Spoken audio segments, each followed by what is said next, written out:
everything was just very on the surface. I felt like there wasn't really an overarching plot.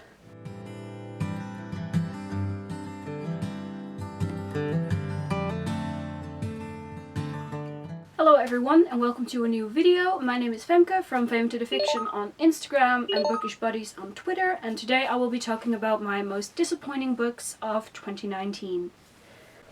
So like I said in my worst books video, overall this has been a pretty good year in terms of books, and the books that are on this list aren't necessarily books I didn't like, but they did disappoint me in some way or another. There are 7 books on this list, so without further ado, let's get into it. The first book on this list was one of my most anticipated releases, and I'm just really sad it didn't deliver, and that is Rage by Cora Carmack. I've been looking forward to this book for 2 years, give or take. My biggest issues with this was that everything just went too smoothly, too easily, and I felt like there wasn't really an overarching plot. Things happened, it was in that sense fun to read, it was quick to read, and stuff did happen, but those were all unconnected scenes without any overarching plot. So those were my main issues with this book. Yeah, like I said, I'm just pretty sad about this. I don't think it was the worst book, but I think Roar was a lot better and a lot stronger as a book. The next book was also one of my most anticipated releases, and that was Capturing the Devil by Kerri Maniscalco.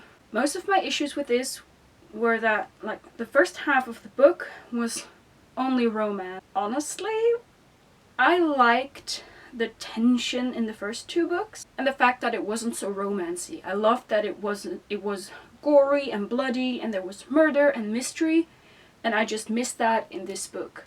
The second half was better, but I just felt really underwhelmed by the big reveal and everything. I liked the last couple of chapters because they were so, like I said, bloody and gory and dead people and everything. I love that, but overall I would have liked more of that throughout the entire book, and that wasn't the case, unfortunately. The next book is Ninth House by Leigh Bardugo. Honestly, I did not know much about this before going into this book. I just did not really like it.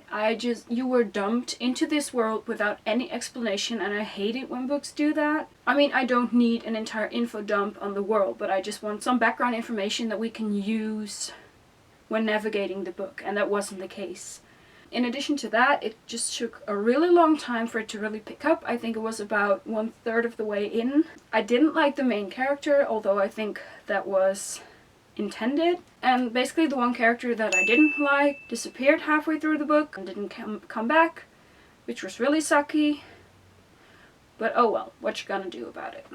The next book on this list is Dance of Thieves by Mary E. Pearson. I didn't hate this book, but compared to The Kiss of Deception, or The Remnant Chronicles, I suppose I should say, I don't think this book was as strong. I felt everything went way too smoothly in this book, and again, there was too much of an emphasis on the romance. And considering this is the first book in a trilogy, I think the book left off on ended on a way too happy and positive note, which I found very disappointing considering how The Kiss of Deception and Heart of Betrayal and The Beauty of Darkness were written. I would have loved to see more of that in this book. Then the next book is The Star-Touched Queen by Roshni Chokshi. I think my biggest issue with this book was wrong expectations. I remember reading probably a review at some point, which caused me to expect certain things that weren't actually really in this book, so I'm not sure whether she reviewed the wrong book or whatever, but that just caused me to be disappointed because this book was not what the review said it would be, because I think the review was talking about an entirely different book. But this is a book I do want to read again because now I know what to expect, so I think I might actually like it a lot better than I did the first time around. The next book is Mirage by Sumaya Daud.